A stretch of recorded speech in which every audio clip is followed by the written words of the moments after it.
Paul? Andy? Lovely to see you. Likewise. Thank you very much for making the journey up to us today. So, some people teach leadership from a textbook. Others teach it from scars, setbacks and experience, and actually living it. Today's guest, Paul Whyte, a transformational coach and leader who's built a reputation for helping people cut through the noise, reconnect with what matters, and lead with more clarity, confidence and purpose. What I love about Paul's approach is it's deeply human. It's not just about pretending to have all the answers. It's about self-awareness, intuition, perspective, and having the courage to think bigger than your current circumstances. People around Paul talk around his wisdom, his ability to challenge thinking, and the way he helps others raise the ceiling and what they believe is possible for themselves. In this conversation, we explore leadership, mindset, growth, resilience, and what it takes to create meaningful change, not just in business, but in yourself. So if you're stuck between where you are and what you know you're capable of becoming, then this conversation is definitely going to resonate with you. Paul, I'm going to close that now so we can focus on you. So, thanks very much for joining us. I have to tell the audience this is your fault this podcast exists, because between you and Nick, this was, we've known each other 12, 18 months through the training we both did together, and you've been really, really helpful on my journey. You've added so much value to me as a human and the work I do. Yeah.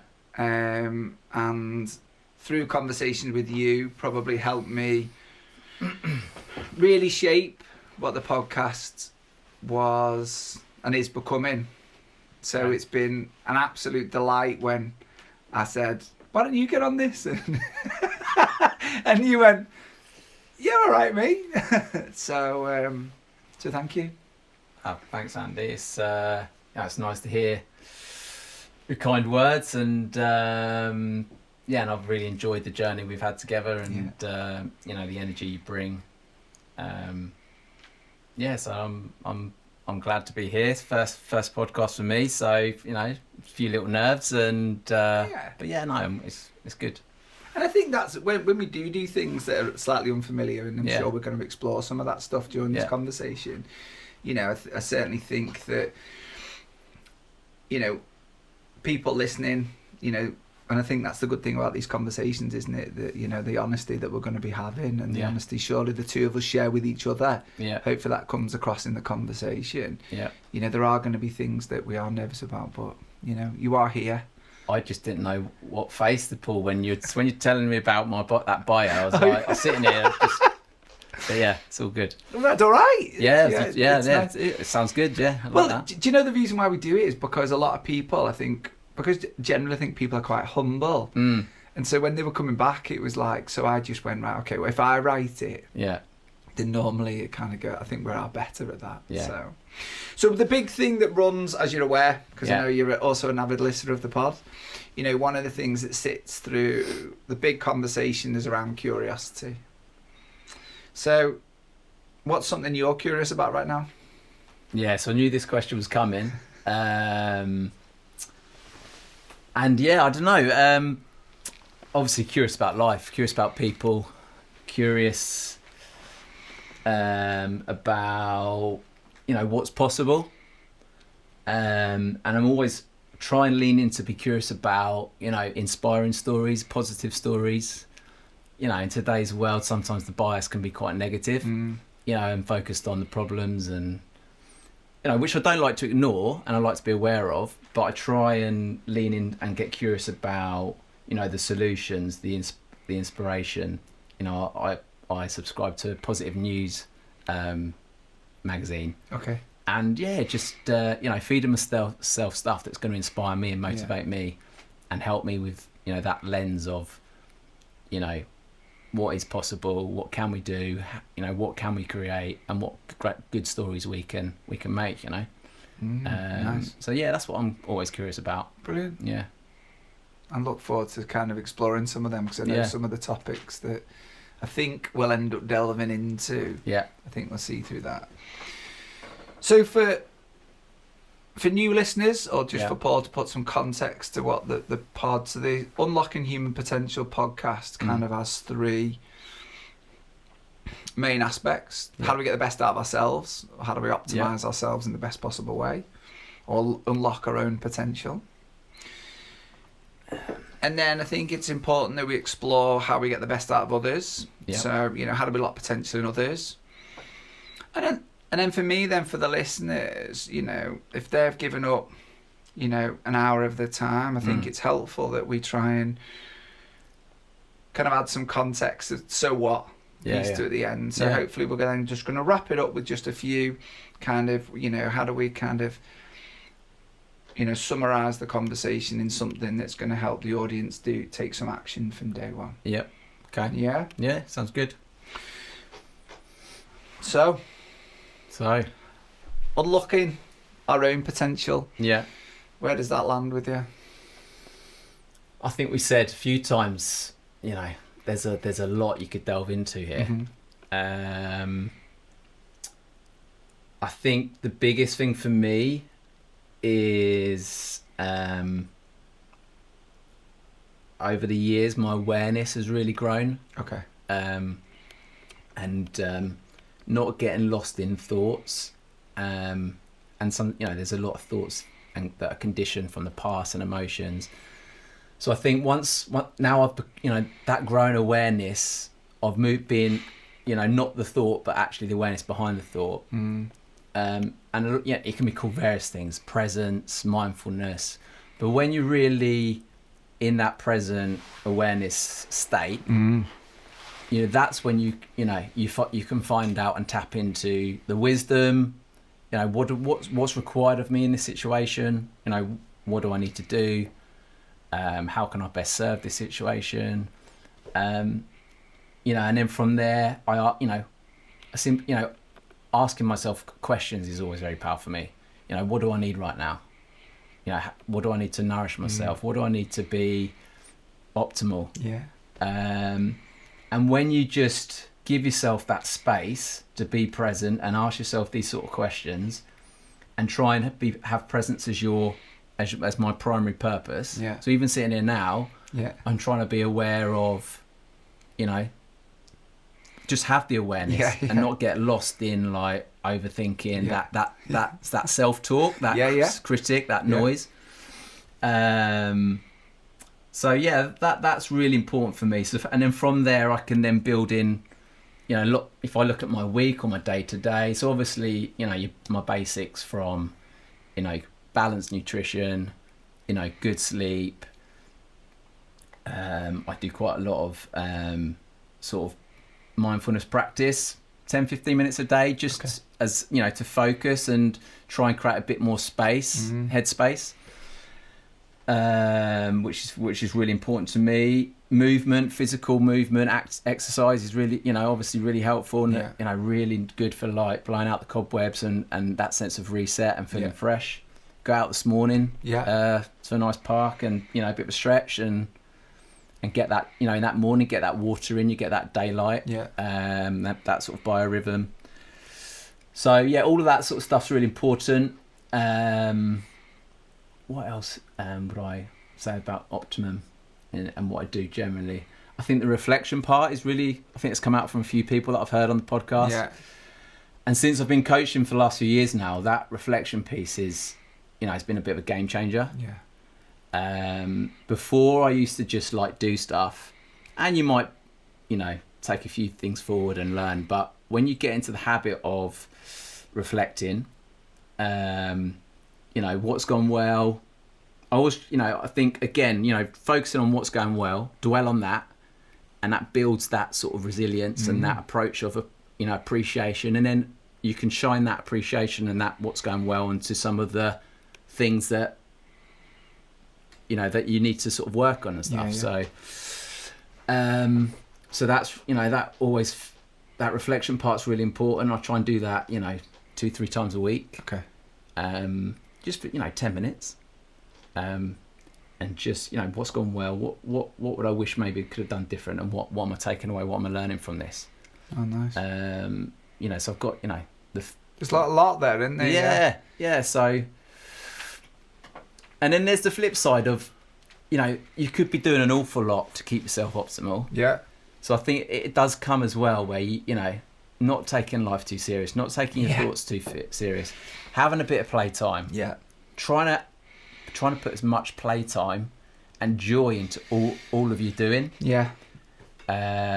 Is key for me. And then I think one of the big things that's been important for me is that acceptance. Okay. Because, as I said to you, like, when we get lost in thought and maybe this ego, and I don't know, some people, I think everyone's got different, like, what is ego and what's this? But for me, like, ego is it's like your unobserved mind. It's like that voice that's all about me. Yeah. So I forgot my train of thought there. Just with that ego, so I'm gonna need to pause. No, it's good. So just that reflection piece and the ego. It's cool. Well, look, we'll get it. We'll get it. And I think sometimes I think where I'm, but again, that's a great example of when we've got so many things going on in our minds sometimes. Yeah. That we can do that. If I could just kind of pull you back around a little bit, and we'll bring ego back into the conversation shortly. Yeah. Because one of the things I think you've really helped me with, and I think I've learned a lot from you, and I think it's so important. Yeah. So that's why I'm kind of bringing it back to your attention. Is that level of presence? Yeah. I was always this. Always is probably a strong word, but I was certainly my dominant trait was to look forward. Yeah. To try and look into the future, to be in the future, probably with the sacrifice of not really enjoying the moment, of being present. And that's certainly something you've really supported me with, is kind of finding that, those moments where you can go, just being present now. And I think for a lot of people that I speak to, they are bringing stuff from the past, and that's kind of almost shaping who they are in today and who they view themselves as in the future. Or they are looking at the future and almost saying, well, when I get to that, I'm going to be happy. Rather than that analogy of going, I could be happy today if I choose to be. So I think there's a point here where if you're comfortable, just for people listening that can start to resonate with some of that, and going, how can people become more present? Because I know what you've helped me with. But it'd be interesting to say, if people listening from your experience, what could you share that would help people? I think that the danger of not being present is, as you said, you're constantly thinking about what next in the future. So what can happen is you're conditioning yourself to be missing the present moment. Because a lot of times we're doing stuff that we have to do sometimes, and we'd rather be doing something else. And that's where the danger comes in, that if you get into that habit of treating the present moment as just an obstacle, you then become conditioned to constantly think about the next thing or down the road. So then you're actually never really here. And the only time that ever happens is right now. So, dare I say it, the future never comes, because when the future arrives, it's in the present moment. And then going back to your question about what can you do to be more present? I think it's great when you can, I think, when I don't play as much football now, but football was always my, being a passion. I used to be a PE teacher. So when you're doing something that you're really enjoying it, and it's really like, that sense of flow, and you're in the moment, that you could say that is like the ultimate of being present. So, and I think, without even telling someone whether they're present or not, a lot of people are, when they're doing certain things that really grabs their attention and their interest and their focus, they are being present. But I guess it's you know, those times when, you know, your thoughts are taking your attention away, and you're getting, you know, you end up realizing you've been scrolling on social media for 10-15 minutes, and like, oh, what am I doing? And you've got lost in a story, or lost in a, you know, away from presence, and it's all just a concept and something that you've just got absorbed in. So in terms of how you can be more present, it's just a sort of, for me, what I do is generally anchor myself with maybe some breathing, just like one conscious breath, just to bring yourself back. You know, you heard the saying, come to your senses. Yeah. I think that's a great anchor. Yeah, okay. You know, tap into your senses. Yeah. You know, what you're hearing, what's around you, what you're hearing. Yeah. What, you know, what you know, feel the ground with your feet. You know, the gravity pulling you know, bring you down, and just that sense of grounding yourself a bit more. I was going to say, that, so leaning back onto what you were saying around your self-awareness. Yeah. Does that play into it? So obviously becoming aware that, you know, and we're all guilty, aren't we? You know, we're all guilty of, you know, we can be focused, and then, like you've said, sometimes our mind might go off thought. Yeah.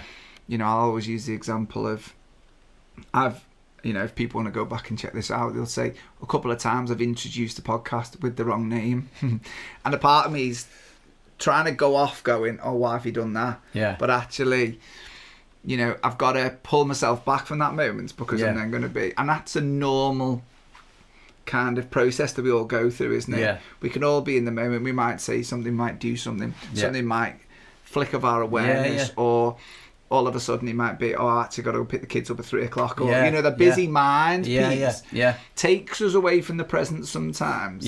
So what I'm hearing you're saying is, and it'd be great if this kind of what you are, just to kind of cement it for listeners, is if we become aware that we have drifted off, or we're thinking about the future, or we're worried about the past, or whatever.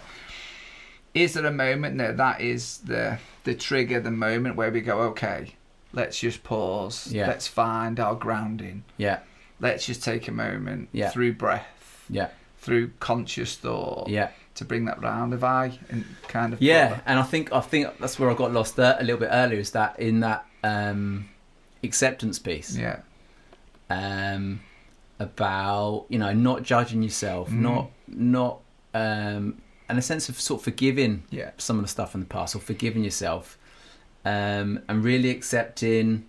You know, I made a commitment this year that I want to be more aligned with the present moment, because when I'm resisting it, or I'm you know, treating it as an obstacle, I'm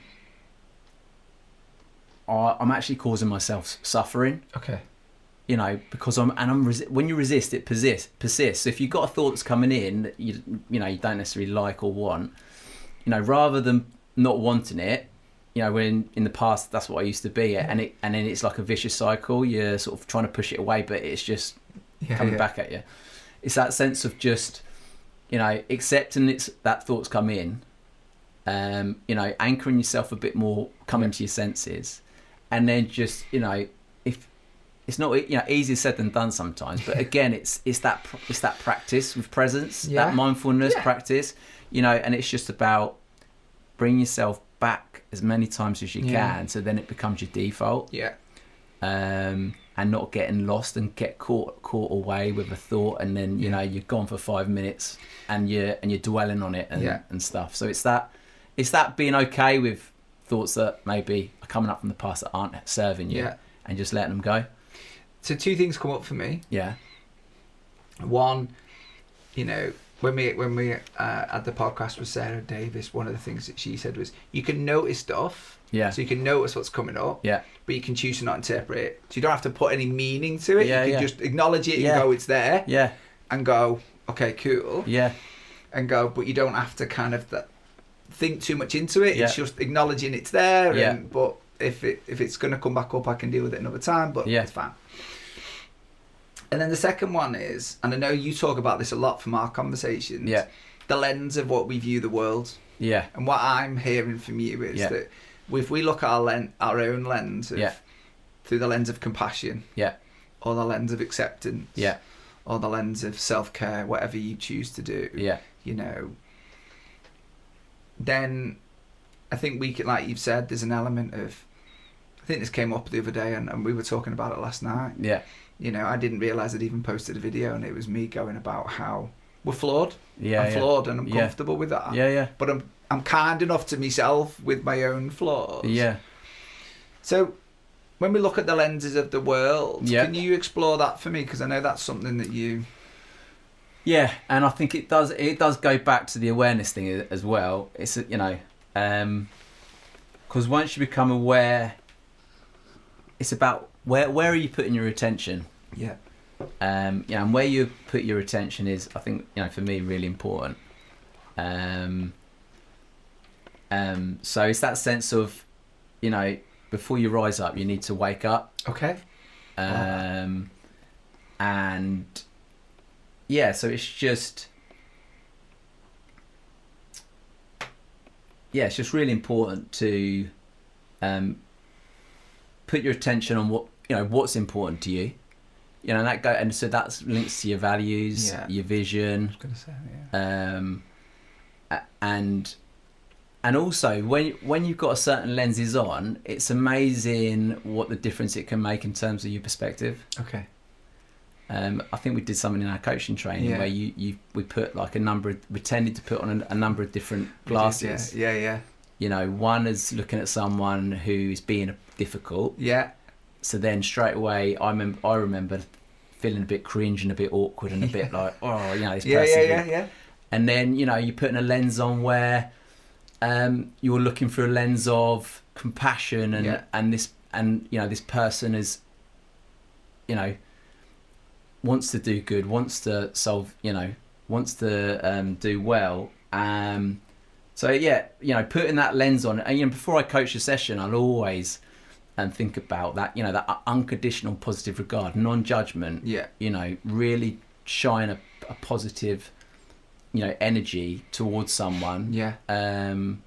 So yeah, I think, and it can make such a difference to your interactions and your relationships. And I was going to say, just curious there, if you're comfortable kind of just expanding on that, because I think, you know, in my experience, I think a lot of people are good, and I like that exercise, and I would certainly, you know, if any of the audience are listening, that you know, even those imaginary glasses exercise of going, okay, so what is the lens you're going to look through? What's the glass you're going to look through? Yeah. And see how you interpret a situation, I think is really powerful. Yeah.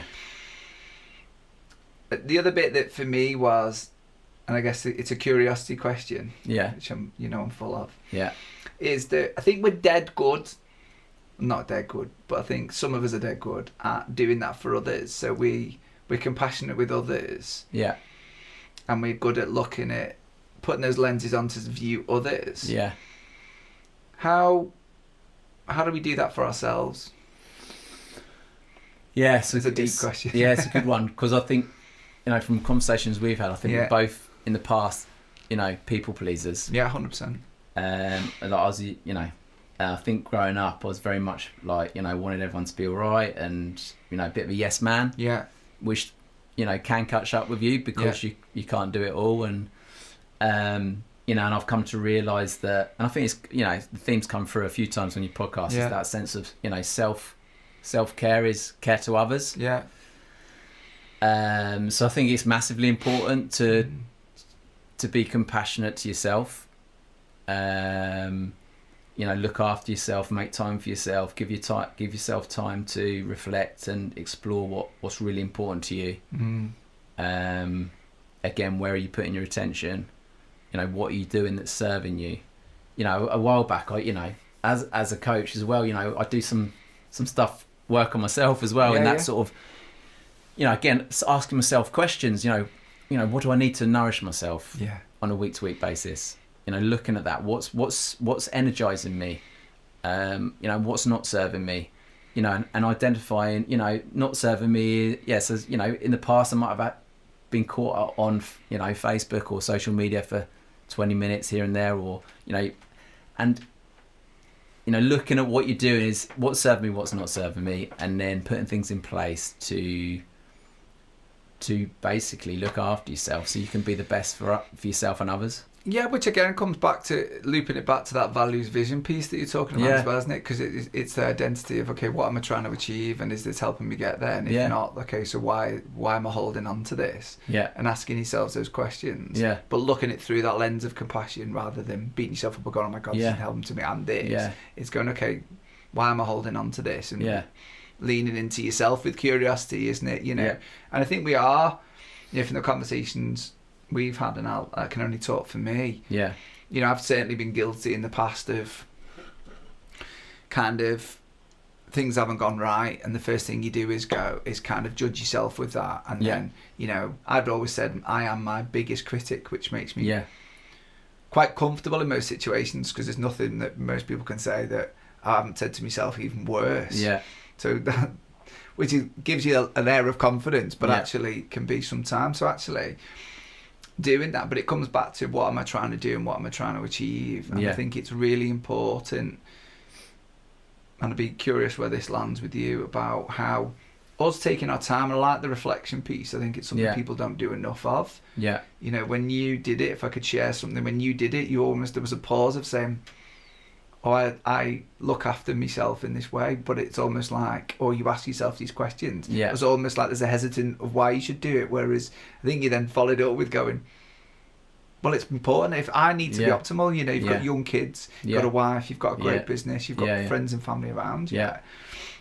I think it's so important that we ask those questions and that we are aligned, because I think, and again, I can only talk for me, but I feel better when I feel purposeful. Yeah. And when things are aligned of what I'm actually doing and the person I'm attempting to be. Yeah. Don't always get it right, mate. Yeah. Get it wrong a lot of the time. You know, so where does kind of, or how do people start to, or maybe how did you, maybe start with that, how did you really understand what was important to you, and then I think allows you to then come back to those things? Yeah, it's a good question. I think I've said to you a couple of times, I think the game changer for me was a few years ago, was realising I didn't have to be my thoughts. Yeah. I think I've said to you as well, like in my mid to late 20s, I did have some sort of mental challenges, and I'd probably sort of say a bit of a breakdown. Right. Come back from travelling, and I was having sort of, you know, again, that sort of yes man. So it was a bit of there was an imbalance. I was doing a lot of stuff, and then, you know, living life to the max. It's in your 20s and 30s as well. You know, you feel confident, and you know, you're young, and you want to, you know, there's a, you know, quite an adventurous person. Yeah. But it was an imbalance, and I really had I sort of had a good voice and a bad voice. Okay. And that inner voice was just. And the danger is you just get lost.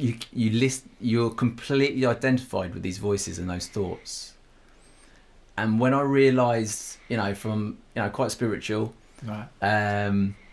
When I realised that I didn't have to buy into that thought, and actually, if those thoughts can come and go, I'm not the thoughts. Yeah. I'm the awareness behind the thoughts. And that was that's a game changer for me. Yeah. So when I realised that, when you realise that and you've got that awareness, you've then got, biggest thing you've got then is a choice. Yeah. Is a choice. How do I want to think? How do I want to live? How do I want to respond to this situation? Yeah. Whereas if you're on autopilot and you're lost in thought, you're just reacting to things in life with no intention. Yeah. And you're just going through, and you are on autopilot to a certain extent, and also you're not here right now, and that's what I said earlier. You get into a trap of constantly treating the presence as an obstacle to get somewhere else. So for me to find my purpose, I think you know, that spiritual path's been really important.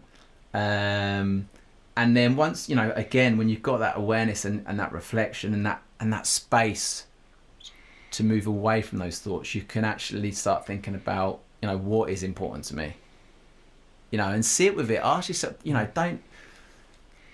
asking yourself these questions when you've got a space to really just see what comes up. And and what's been even in the last year or two, even for me as well, has been a game changer, is tapping into that body intelligence, and I guess it's life intelligence. Yeah. Of, we're sitting here right now, our bodies are digesting. Yeah. Our heart, we are like you look when you again that lens of when you think about all the miracles and the amazing things about life, that intelligence is like miraculous. Yeah. And when you can tap into that lens, and feeling like that, and having that, it's really powerful. And I think it's come through again on your podcast when you're we've all got unique skills with abilities, and I think when you're doing things that interest you, that resonate, that you're passionate about, you're more likely to to have the motivation, but you're also more likely to be consistent with it. So I definitely feel like I'm on a path now where I'm doing more things that resonate, and I'm grateful for.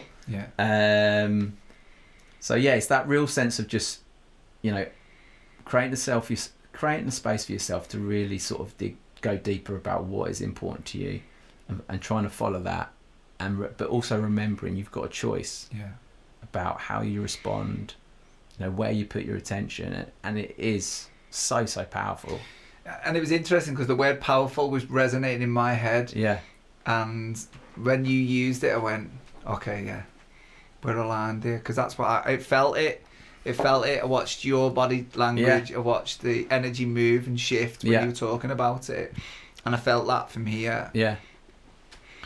And I think it is, isn't it? And there was almost like, and I think that's where that whole self-acceptance bit comes in. And I guess the bit that was picked up for you, and I don't know where this lands with the audience, and I guess one of the things I would kind of in this moment pause and get people to maybe think about is, when was the last time you stopped and thought, you were saying, that taking that time to reflect over what is it I want, where am I actually going with stuff, what choices am I making, are they actually aligned, how often do you actually do that? I know the roles we both play as coaches, that's kind of the space that we hold. Not to really put you on the spot, but I am. How good, so people listening now who have gone, gosh, I can't even think when I'm going to fit that into a day. What would be kind of a little action point that we could just throw in the middle of here? Well, I think the biggest thing that's going to motivate people is that the cost of not giving yourself, not giving yourself the time. Because if you're constantly, that constant doing, and I get it, life can feel very busy at times and constant doing. But I think it does link back to that culture we've maybe got into of, I guess, individualistic. What can life do for me? What can I, what can I get out of life? And this is something that was, for me, a few years back. So I guess it is about, you do have to slow down. And, so something's got to give, so whether it's the amount of wants you've got, the amount you're chasing, the amount you're doing, I've definitely slowed down and try and enjoy the more simple things, because there is so much joy from just the simple things. I agree. And again, if we go back to that ego and that sort of like, lost in thought, and, I think there is still quite a big human condition that is lost in thought. And it's that sense of, wanting and craving things, but in the end, do these things, these material things and stuff, really make you happy? And I think when you move away, when you come back a bit more to just the here and now, and what can I appreciate about life right now, and all the beauty there is, when we look through the right lens, I think that is, inspiring, and just it's still a journey for me.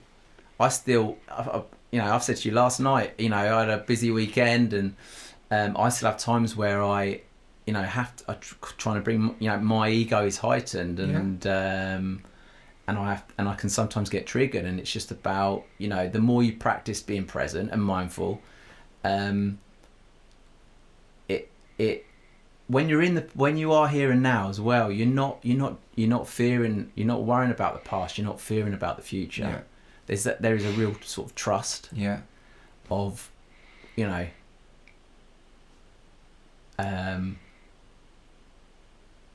the right response will come through if I'm coming from a place of that, tapping into that life intelligence I talked to you about. But like you said, and it resonated, and so I'm going to repeat it back just to make sure that I've understood it right. There is no future, because when we move to that future, we're actually in that present moment then. So actually, where you are in 2 weeks' time, when you get to that 2 weeks' time, you're in the present. So actually, it's the bit that you should be focusing on is the present in it. Whereas, and that's that's so. When you said that in the way you said it, I went, ooh, that was powerful for me to hear. Life only ever happens in the here and now.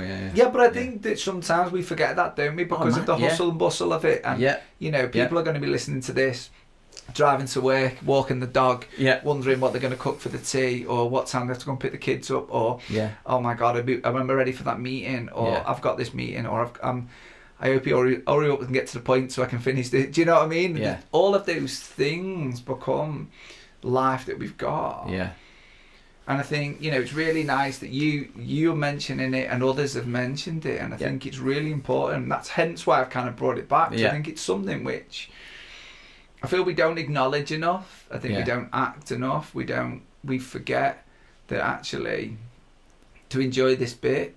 I mean, when we were doing Tom Blackledge, he was talking very much around, he almost forgot to enjoy his journey to the UFC. Now, injury made him stop fighting early. But part of that journey, which you'd have thought would have been really enjoyable, because it was that what's next piece. And I think a lot of people are, I've certainly been guilty of that. It's people like yourself who've put the reins on me, which is great, and I value that massively. And I guess it's part of probably one of the reasons why I'm stepping on this topic a bit longer, because I think it's important because of the power that it's been for me, and and especially my thanks to you for kind of bringing my awareness to that a lot, and hence why I'm kind of hanging around this point a bit.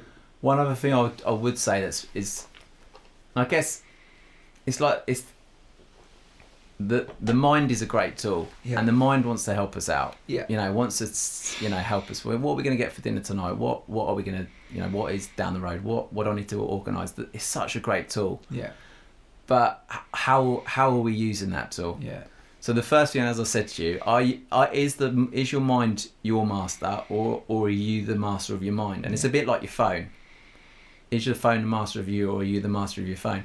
So it's about, once you're aware of your thoughts and you've got that awareness, you can make the choice about, whether you let your thoughts run your life, emotions or thoughts from the past run your life, or are you aware that you can step back from them and then make a conscious choice about what's important to you and what you do. And also I just want to but on the acceptance piece, that's not accepting that, when I say about accepting acceptance and being aligned with the present moment, so you might get something that you don't, you didn't really need or want, but you're in the situation. So there's an element of acceptance and not resisting that situation. Doesn't mean you can't take action or do something about it. So, so I think it's that piece about acknowledging the mind is a great tool, and how can we best use it, and not letting it control us, but remember, we are the awareness behind it. We can use it in the best way possible. I think it's a really powerful message to be sharing, and I'm glad that's come out of this conversation. I think it is. I think it's really, really powerful, and I think because people are led by the mind, aren't they? And I think that is, and sometimes that, and actually that allows you to control. So I think that is I think that's really powerful. That's coming out of this. It's just an ongoing practice to not identify with the thoughts that keep coming up, because we're so conditioned. Yeah. But thoughts but again, coming. I think that's the other part, isn't Yeah. it? You know, there's an assumption that this stuff's easy, and I think, you know, I've used this quite a lot. So for listeners that listen to the story a lot, then I apologise. But one of the things is, you know, when people say to me, "Oh, you come across quite grounded," or like you've got all your ducks in a row. Yeah. My response is always a laugh, because Yeah. it's like, no, not at all. Yeah. But I accept I'm a work in progress. Yeah. I accept I'm in that constant battle daily. You know, Yeah. I've even got to the point where I've to keep myself accountable to stopping at the end of the day. Yeah. I've started doing gratitude with my daughter. Yeah.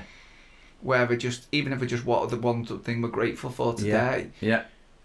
Purely because, and this is, you know, that I know with me encouraging her to do it, she'll hold me out, because at the end of the day she'll ask me the question because I've made her do it. Yeah. So it makes me stop. Yeah. You know, and it's by us turning it into an exercise. You know, my accountability also is, you know, she likes to go in the gym. Yeah. And sometimes I just don't feel like going. Yeah. But she's like, "We go in the gym?" And I look at her and go, yeah. You know, and I think it's, so for me also, it's sharing that with others that are close to you. Yeah. And sharing that power also helps you on that journey, because they, you know, they understand, you understand. Yeah. And I think, but also it helps you, other people, you accept other people, but I think other people accept you as, you know, we are all work in progresses. And I think that gratefulness piece is, that's something that I think is really powerful as well. And again, about what, you know, that appreciation can energize you and inspire you. No, definitely. And again, build on that, you know, that lens you're looking through. Yeah, Lovely. that's good. So just thinking about what we've talked about now, Yeah. and we've, you know, it's been a really nice, deep conversation. And Straight in, it gone- would be, gone deep. it was always going to be though, wasn't it? We're never going to be, there's never going to be a fluffy conversation. Yeah. So how do we take what we've talked about ourselves, and how do we start, you know, if we lean into maybe you as a coach and the roles that you've done, how do we then kind of imprint or help others find these skills or share these skills, or how do we help others unlock the potential out of themselves? Yeah, it's another big topic. I know. But yeah, since being on the coaching journey, moving away from trying to help people, you know, advising them or trying to help them with, you know, come up with a solution for them.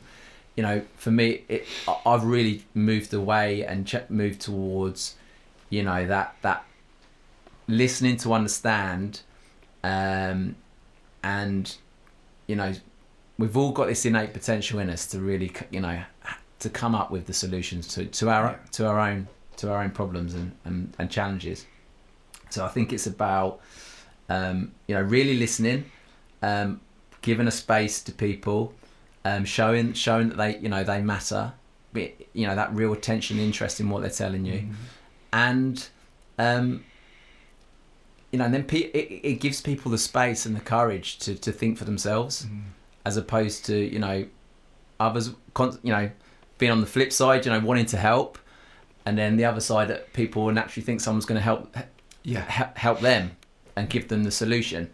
So, you know, the empowerment piece is massive with coaching, and it's about creating the behavior to encourage that. Yeah. So again, you know, listening, attention, showing they matter, you know, asking them some questions around the challenge and what they could maybe do about it, opening their perspective. Or is that true? You know, where's this assumption coming from? Because a lot of us hold real, you know, if we're not present, we are only thinking from our conditioned past and experience. Yeah. You know, it's good and bad, in a real mix.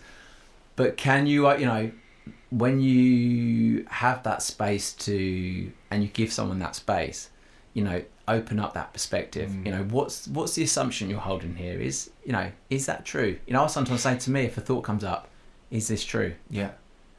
And a lot of the time, if you just give yourself this, really listen and have that wisdom and in the present moment to see what comes up, you can find that wisdom and also that perspective that really opens up your options and your choices and in how best to respond. So I think that's really important as a leader, that you have that, so even like in some of the meetings I've been sharing, recently, giving everyone the opportunity to speak, knowing, and so setting the ground rules and contracting at the start, no interruptions.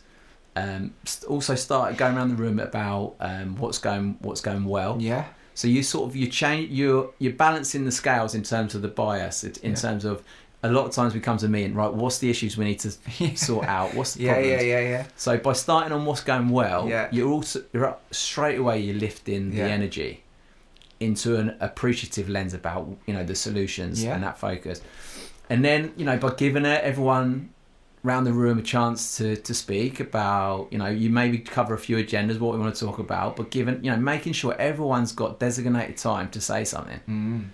Because, it can be a case of people taking the limelight, wanting, and more people that, a bit more confident talking. Yeah.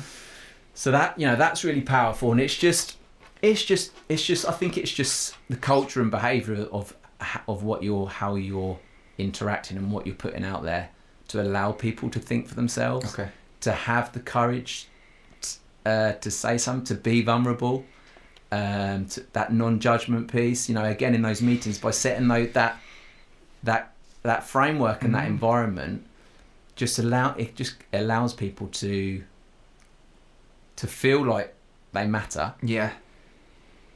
And then they've actually got the space to think with quality, and then anything's possible.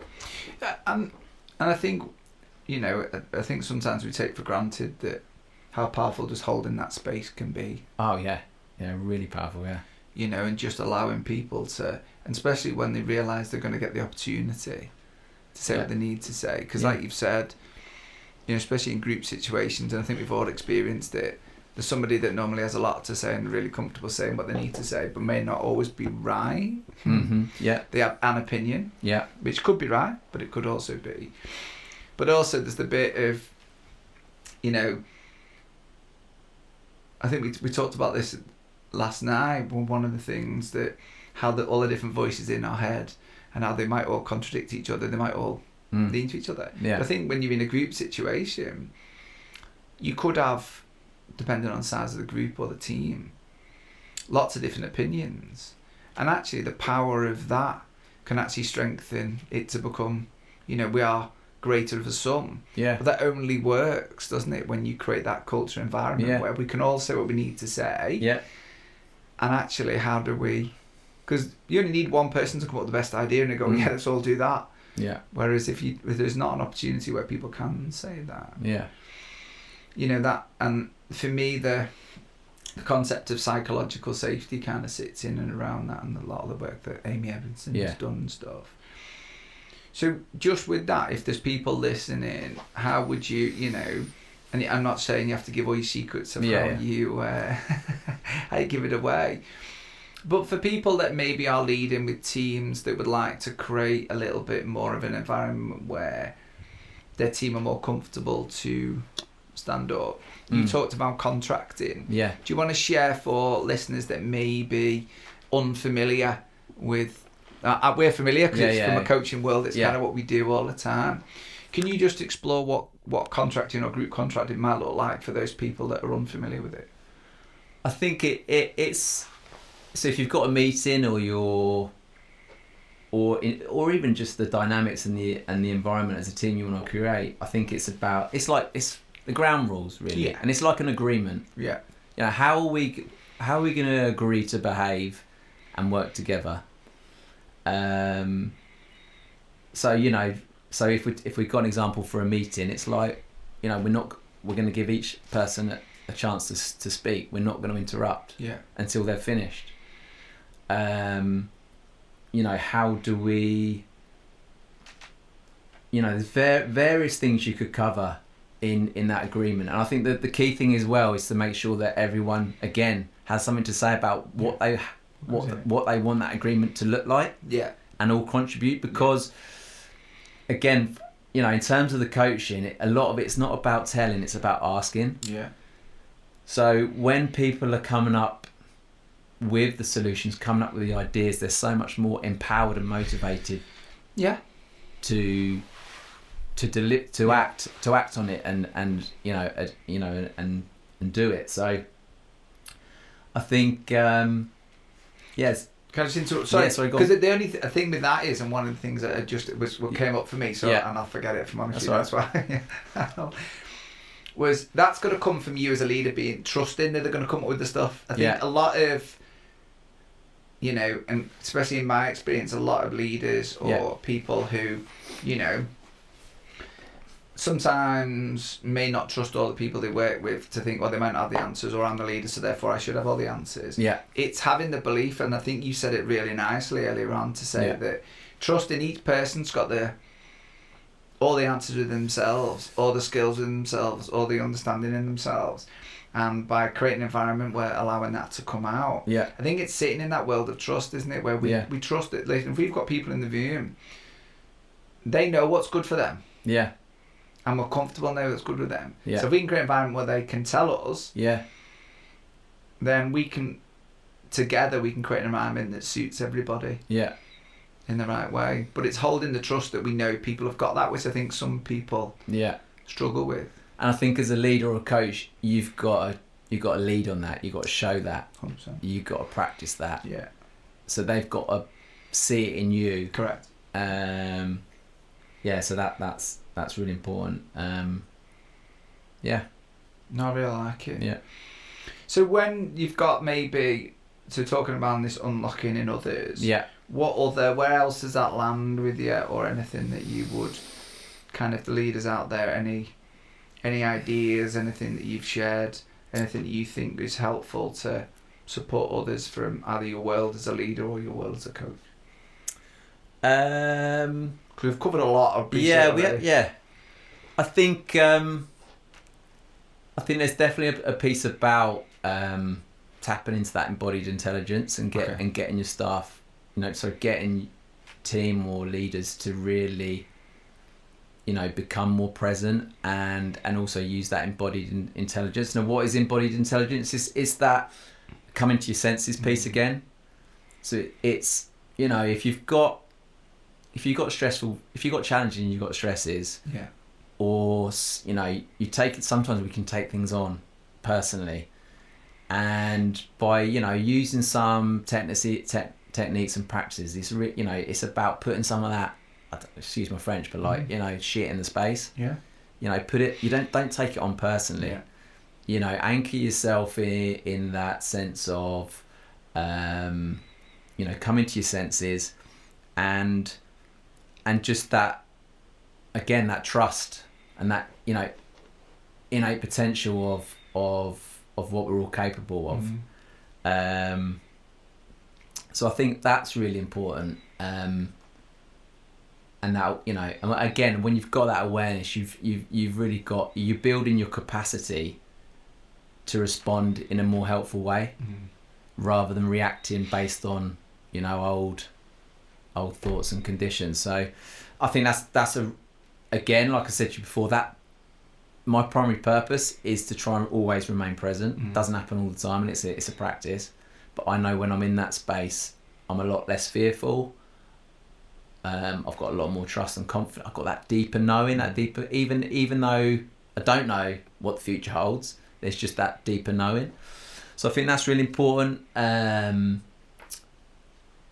obviously I think that learning piece is really important as well, for everyone to have, so as a leader, are you making the time are you giving the person your attention and the space to really, reflect and learn and develop? Or is it all about, the profit and getting stuff done? Are you making the time to Are you making the time to develop people? Which is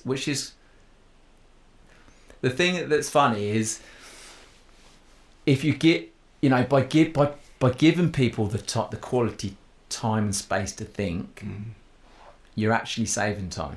Yeah, agreed. Because the quality of it will cut out a lot of the unnecessary, and you'll get somewhere quicker. But it is upfront, quite, putting in the time and investment. But it's so worth it. And that's where you really tap into that compassion piece as a leader or as a coach. The compassion to listen and not try and answer their problem, to tell them what to do, to show them they matter, to show them to believe in that, to really believe and show them that they can find a solution. When you're showing that lens on them, they feel so much more able and motivated. And then it's you staying in that place of trust, isn't it? Trusting in them. And I think that shows over time. But I agree. I think a lot of people are very quick to jump to finding paid solutions. We're actually, and investing faster technology or better technology. We're actually, what we're saying is, can we put our investment of just time, presence with a team member can actually be miles more valuable to a business organisation or anything, can't it? Yeah, I think there's a lot of good stuff going on. It does happen, and it is happening, but it can get lost to the busyness and the chasing of profit. And I'm not saying profit's a bad thing, but I think when you can get that balance between people, profit, and I guess planet, and tick all those.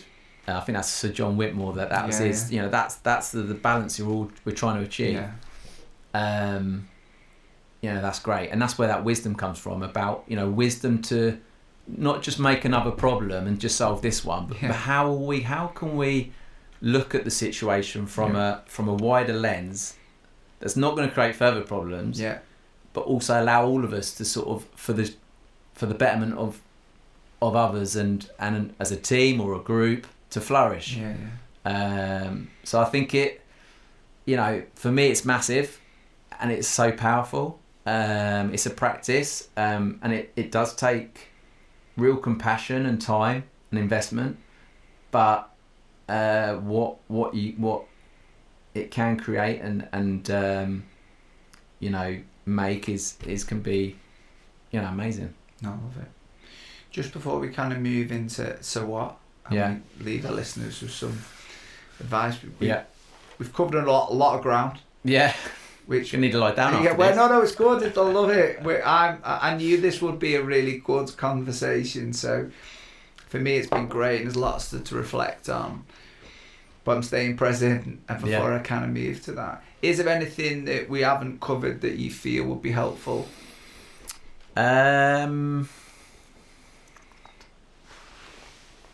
I think we didn't mention. I think we touched on it, but I think what are you? When you've got a chance and that space to really think about, what are my values? Who do I want to be? What's my vision? And I think again, for me, I've moved away from little old me and what can life do for me, to move a little bit more about how can I best serve. Okay.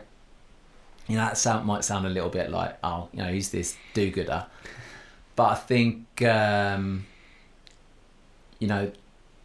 mindful of what your values are and what you really believe in and what resonates, it keeps you focused. Like I think I've heard you say about it as well. I mean, I've got a picture board on my phone of, things that are important to me, and where I want to put my focus. So I've got family pictures of family, and I've got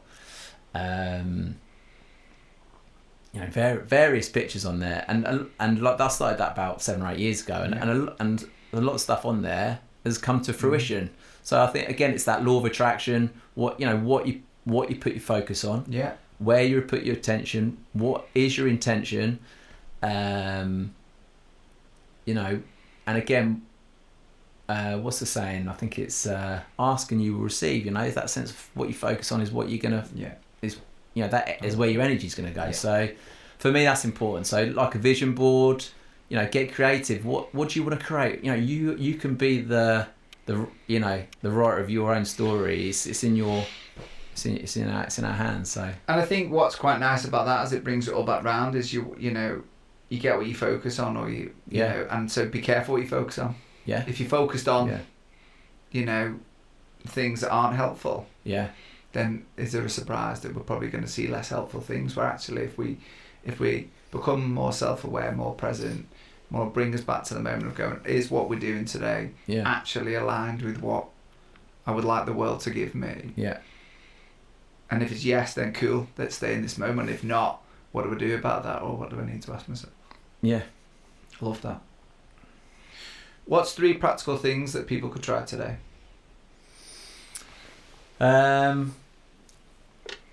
So I think, there's lots we can all do, but I think for me, if they could practice becoming more present. So I think, how do I do that? I think it's a case of, you could literally ask yourself a question to say, where's my awareness right now? Where's my attention? Am I lost in thought, or actually can I come to my senses and just bring myself? What can I notice? Sounds. What can I feel? And just and also again, feel the aliveness in your body. And like that, how amazing things are. And then that can sort of ground you to then think about, right, where do I need to now move to next? So I think, like I say, simple question about, where's my attention right now? What am I aware of? Recently on LinkedIn, I did a sort of practicing presence challenge. From having an hourly reminder on your phone, just a little chime, just to remind you to maybe just take a pause. Is what I'm doing actually what I need to be doing right now? What's most important to me? Is this important? And just checking in with how you're feeling, what you're doing, and again, maybe ask yourself a question: what do I need to do right now? What is this? So I think that can be powerful. I'd recommend that. Do you say 3? Well, but there was a lot there, so you don't have to, because there's quite a few things for people to do there. I mean, if you had another one you wanted to share, if you don't, then that's cool. We can. I think another one. I think we touched on it yesterday. I think once you've got that awareness, and I guess that choice. I don't like to put intention in it on everything, but like before I coach, I'll say to myself, imagine ... Okay. I think Einstein said creativity is everything. And just that line, imagine ... and then I think about what I want to create, and it goes back to that: see it, say it, believe it. And visualize it, and how powerful that can be to it's like I think they say that if you visualize it, it's like your body thinks it's already happened. So I think once you've got that awareness, using the power of intention to be less reactive and more, and respond better. And again, where are you putting your attention? And I think when you've got that intention, you're not then getting distracted as much. And we live in a world that's constantly fighting for our attention. So having an intention about what you want to do is really important. So that imagine ... but also I sometimes use as well, what qualities do I want to bring to this coaching session? So I think that'd be quite useful. So for example, your week, imagine ... or your day, imagine ... I like that. But not being hard on yourself if it doesn't all come off. But it's amazing the amount that does come off when you have got that focus. Yeah, I think that's a really nice point, and I think that is just, coming back to the start of where we kind of that compassionate lens of going, if it doesn't come back, but maybe then bringing your attention to, okay, so what have I learned from this? Yeah. That feedback loop piece again, I think you talk around. Yeah. What can I take from this? What has gone well? What hasn't gone well? Yeah. And then just go, is there an understanding of why it didn't go well, and what would you do differently? Yeah. I think it's a really powerful time. Yeah. But again, I think you've touched on it a couple of times, is just taking that time to reflect. Yeah. And taking the time for yourself, isn't it? And I think and I think that's the biggest challenge for a lot of people. Yeah, I agree. Is making the time. Yeah. So I guess I think, ask yourself the question, how can I make time to do this? Definitely. One principle you wish every leader understood? I think it's definitely around that empowerment piece, and I think it's about asking and not telling. I think that's really, really powerful. And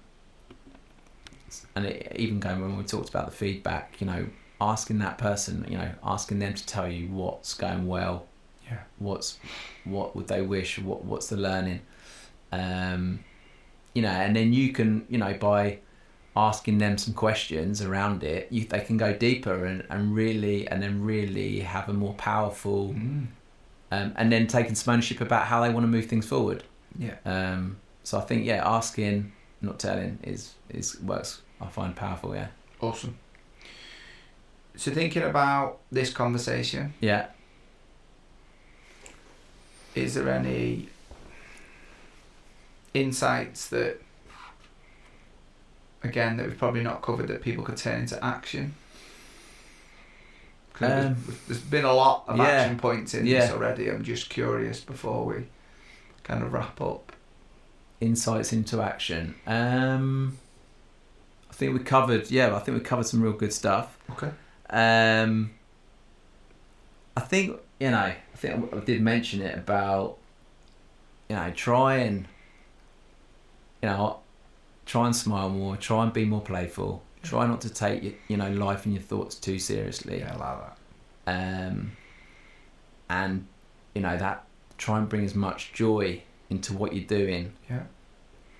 Even if it you're drying up, doing the dishes, rather than seeing it as a chore, can you bring a little bit of presence to it? Yeah.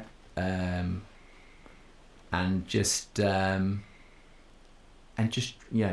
really feel the aliveness of being present and what that can bring and the possibilities from that. So love it. Love it. So for listeners, where can they find you? Mainly on LinkedIn. We'll be launching a website soon, Nature Peak Coaching.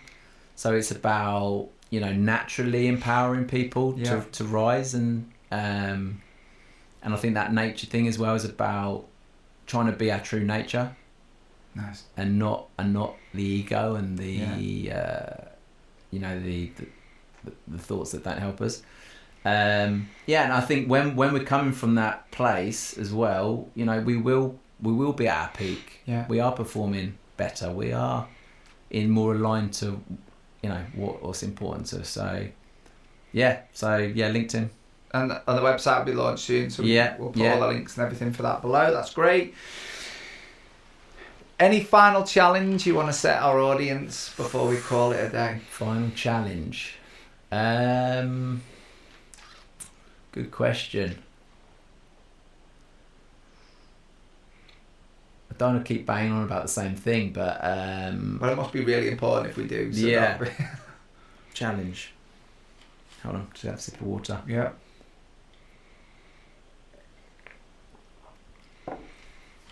I think